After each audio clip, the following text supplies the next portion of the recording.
Hola, muy buenas a todos, ¿cómo están? Bienvenidos a Historia del Mundo Contemporáneo, podcast donde hablamos en su mayoría respecto a hechos históricos que son más que relevantes de comprender.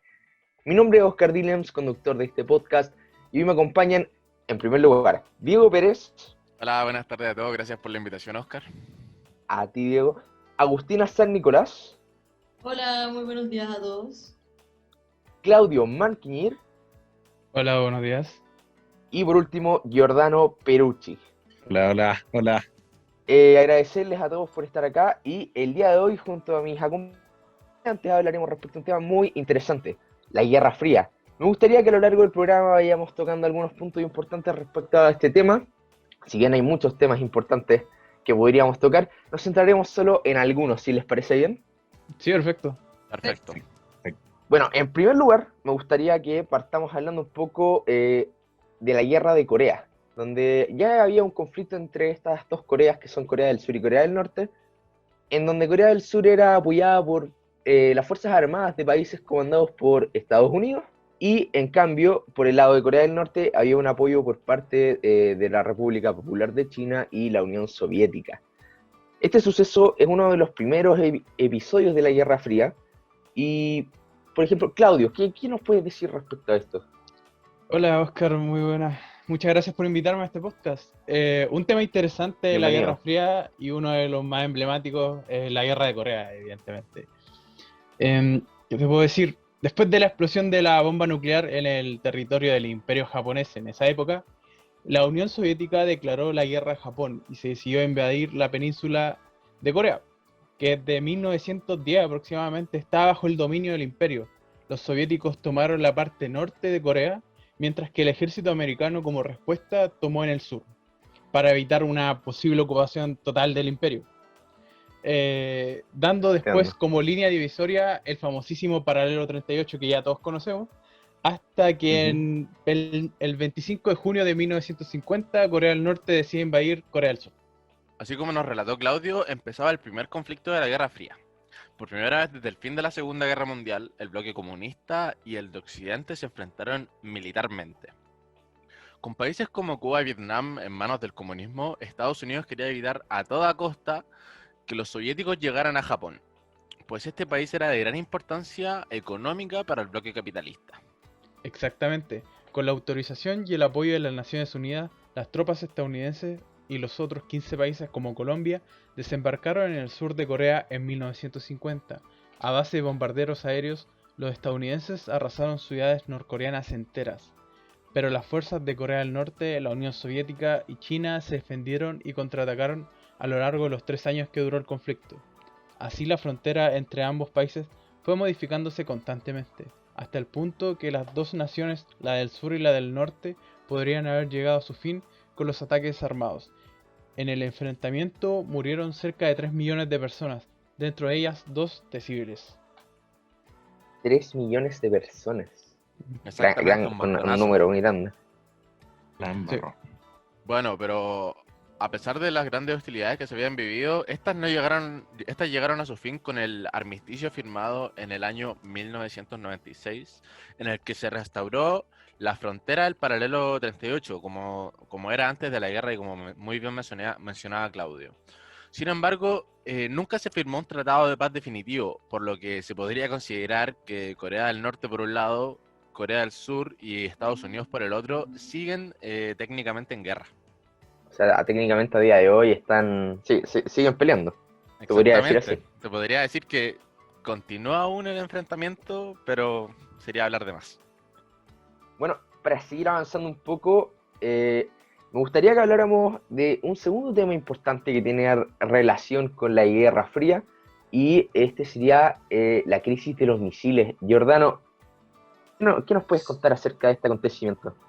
Sí, mira, la verdad es que en 1962 ocurre este conflicto bélico protagonizado por Cuba, la URSS y Estados Unidos, que Ujú. creo que podría considerarse como una de las peores crisis registradas en la historia. De hecho, estuvo muy cerca de involucrarse en una guerra nuclear.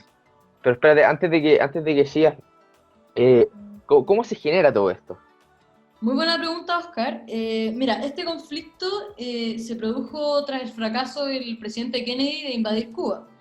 En ese entonces Estados Unidos había enviado una comisión de la CIA para llevar a cabo la misión, pero el ejército de Fidel Castro lo alcanzó a detener y en solo 72 horas.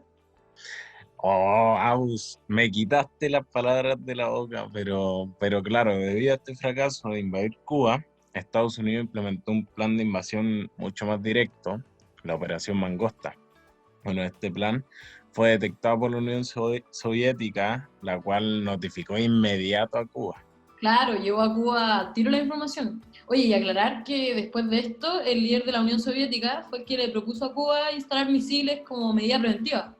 Y claro, esto generó que ambos países desplegaran todo su arsenal militar para así poder prevenir un ataque. Y claro, esto dejó la situación bastante tensa. Sí, súper tensa, pero ya terminando el año 1962, después de que la URSS y Cuba derribaron un avión espía de Estados Unidos, Gorbachev le propuso a Kennedy frenar todo esto de los misiles, pero a cambio de que le asegurara que Estados Unidos no iba a invadir el territorio cubano. Y gracias a esto ambos acabaron con el conflicto. Otro de los temas fundamentales, en mi opinión, es el tema de la carrera espacial. ¿Qué pasa con este suceso? Exactamente, Oscar. La carrera espacial o la llegada a la Luna fue solo la meta final de una trepidante carrera tecnológica entre Estados Unidos y la Unión Soviética. Recién en las cercanías del año 1955 se iniciaron los esfuerzos de más de 30.000 científicos de 66 países aproximadamente para la exploración de los alrededores cósmicos de la Tierra. Tanto la potencia estadounidense como la soviética declararon sus intenciones de enviar satélites artificiales al espacio. Así es, Diego. Solo 2 años más tarde, el 4 de octubre para ser más específico, se vio materializado el trabajo de los científicos rusos con el lanzamiento del primer satélite artificial, llamado Sputnik 1. Y lo más impresionante... Disculpa que te interrumpa, Giordano, pero Sputnik como la vacuna, ¿no? Del coronavirus. Sí, exactamente, así mismo. Y lo más impresionante fue que luego de 2 meses fue lanzado el Sputnik 2, el cual llevaba dentro una perra astronauta, Laika, la que se convirtió en el primer animal en viajar al espacio, pero, pucha, lamentablemente perdió la vida una semana después por falta de oxígeno. Ante esta emocionante aventura que tuvo Laika, Estados Unidos no se quedó atrás. La NASA en 1958 puso en órbita el Vanguard 1, el primer satélite alimentado por energía solar que representó una importante victoria para los americanos. No así lo consideró Nikita Khrushchev, que lo denominó denotativamente como un pomelo, como la fruta. Un pomelo. Simple. Curioso término. Sin embargo, los satélites soviéticos con el tiempo se salieron de órbita y terminaron calcinados. Todo lo contrario a lo que ocurrió con el satélite que denominó denotativamente el Nikita Khrushchev. Ese mismo año, Estados Unidos dio un paso muchísimo más importante, como fue el lanzamiento del primer satélite de comunicaciones, el SCORE. Sí, este satélite es considerado de gran relevancia debido a que es un medio para emitir señales de radio y televisión desde unas zonas de la Tierra hasta otras, ya que se utilizan como enormes antenas suspendidas en el cielo. Pero tanto los lanzamientos de satélites y viajes de animales al espacio se pausaron con Yuri Alexeyevich, que se convirtió en el primer humano en viajar al espacio. Y después Valentina Tereshkova realizaría la primera misión para el bando soviético en el espacio. Y ya las aspiraciones por llegar a la Luna concluyeron con la llegada por primera vez de parte de los americanos con Neil Armstrong y Buzz Aldrin. Buzz, así como el de la película Toy Story, Buzz Lightyear. Así mismo, Oscar, así mismo. De hecho, los creadores de Pixar le hicieron un homenaje a ese hombre, poniéndole el nombre a uno de los personajes de Toy Story, el increíble Buzz Lightyear. Ah, sí, es así, o sea, es un homenaje, mira, es un curioso dato. Y bueno, con la llegada de Neil Armstrong y Buzz Aldrin, se originó la historia de la fotografía de la bandera estadounidense clavada en el suelo lunar. Pero, Una foto muy, muy importante, yo creo, a lo largo de la exactamente, historia. una foto muy histórica.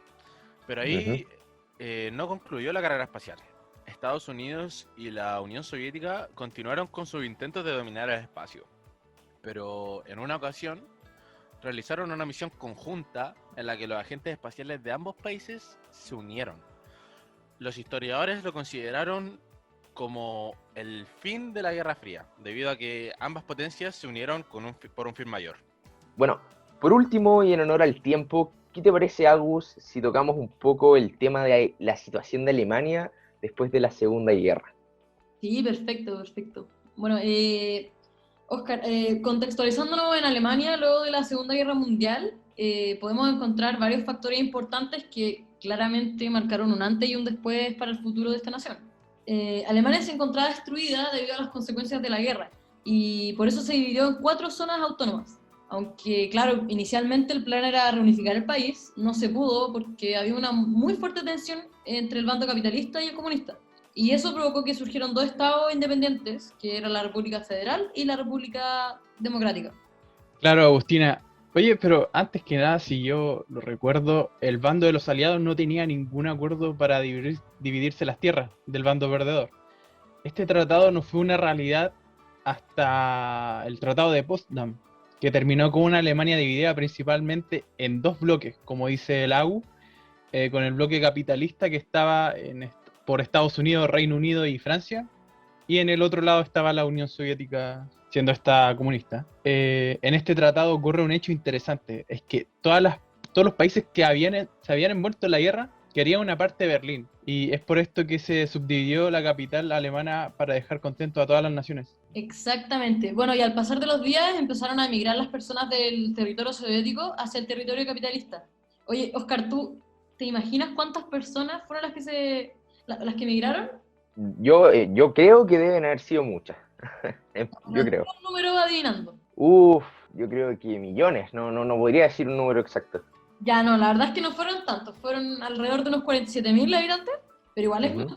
Y bueno, claro, es por esto que el gobierno decidió tomar carta en el asunto y comenzó a construir el renombrado Muro de Berlín, el cual fue parte de la frontera desde el 61 hasta el 89, si no me equivoco. De hecho, no sé si ustedes sabían, pero en aquel entonces los alemanes del este no tenían forma de entretenerse. Entonces, cuando daban conciertos o eventos desde el otro lado del muro, los del este se acercaban lo más posible al muro para poder escuchar los espectáculos. También ocurría un hecho en paralelo entre las dos Alemanias, y es que existía un puente, el llamado y famosísimo puente aéreo, que servía para llevar provisiones a Alemania del oeste, hacia la zona capitalista de Berlín, ya que no tenía ninguna salida posible sin pasar por el territorio designado para la Unión Soviética. Existían 3 puentes aéreos y en su mayoría llevaban insumos como alimentos, aseo personal, medicina, entre otros.